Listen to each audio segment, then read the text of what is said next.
price bars or the candles. When we look at those, not only do we be able to see the direction, but there's some good clues here on breakout types of situations that we can take advantage of if we want to get into the market at a given spot.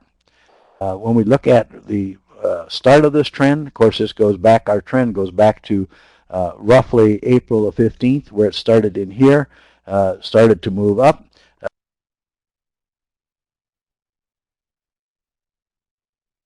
We had several different things going on here, as we mentioned before. We had the predicted differences pointing up, a bullish sign, several different reasons. We had the predicted moving average also starting to move up, in this case right here, and that was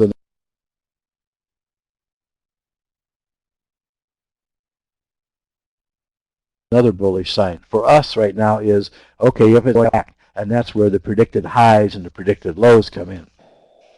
Now this is a bit of an arbitrary decision, but I am going to use the predicted high. In this case, as I said, our goal is to get into this market on the long side. So I am going to use the predicted high plus 50 points above the high where I'm going to make my entry.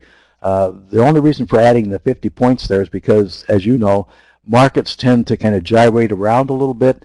They have some fake out situations and jabs that move to the higher side. So I don't want to be involved if it's going to fake me out and get involved in a position that may not make money or may just trade sideways. I want to get in a position that has a chance to move. So I'm going to use that 50-point leeway action in there as my spot through the market. On April 15th, on the candle that is highlighted there, the predicted 80-60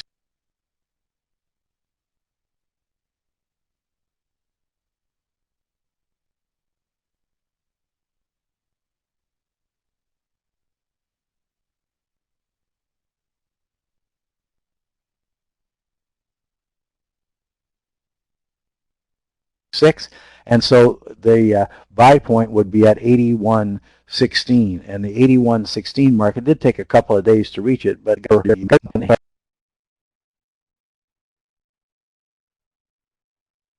81.16.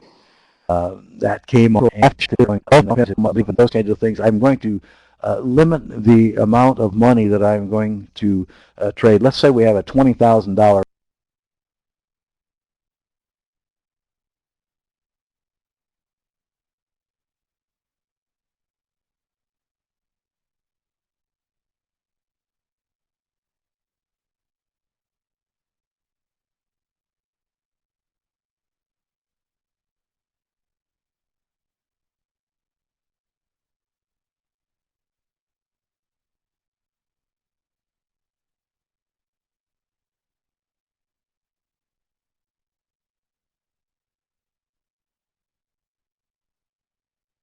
account.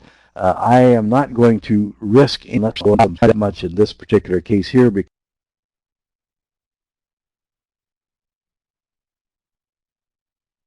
because I'm probably going to try to limit my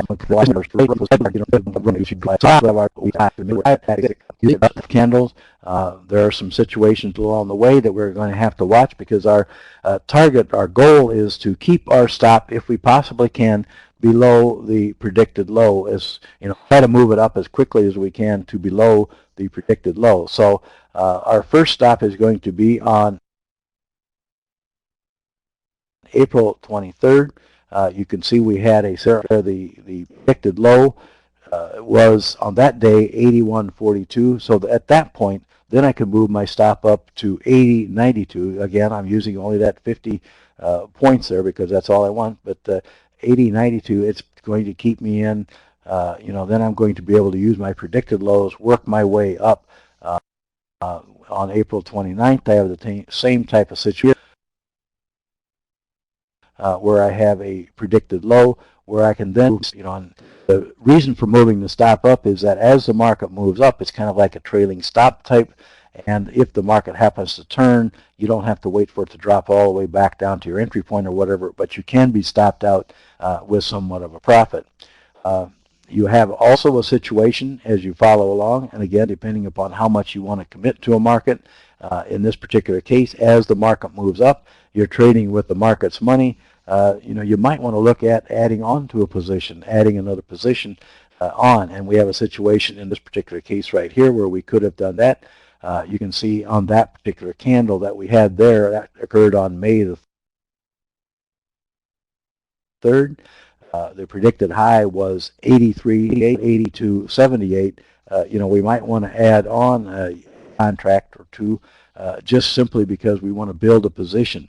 Now, the advantage of that particular one, of course, is that when you add on at that point, which it did take again another day for that to happen before you were able to get into that trade, is that trade then was above a previous high. That comes in somewhere around in this vicinity right here, 82.78, and it is above the previous high, a breakout of the previous high. So that's always a good sign. Traditional chartists are going to be looking at that type of thing, and if it occurs and you have a signal, so much the better.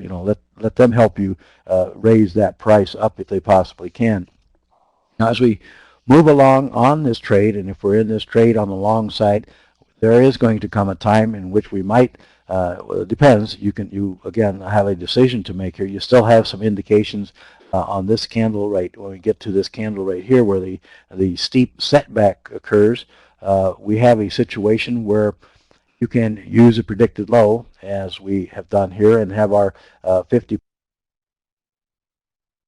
points below that. The predicted low on May was 84.35, so that means our stop would have been at 83.85, and we would have been out on this next candle here on May the 10th. Now, the question is, again, whether you want to get out. If you have a longer-term view, you're playing with the market's money, you could have just held on right through there instead of trying to get out, at 83.85, and that's a choice that you would have to make. But at 83.85, you can recognize that you've made a 269 point profit from your original entry at 81.16, and on your add-on trade, you've added another 100 points or so. So, each 100 points, that's $1,000, so it's not too bad that has come in. Now, the reason you might not get out, of course, is because you're trading with the market's money. You have the predicted medium-term moving average that we have here is still moving to the upside, and pretty strongly so to the upside. There's a little slight dip, but we still have upward momentum here.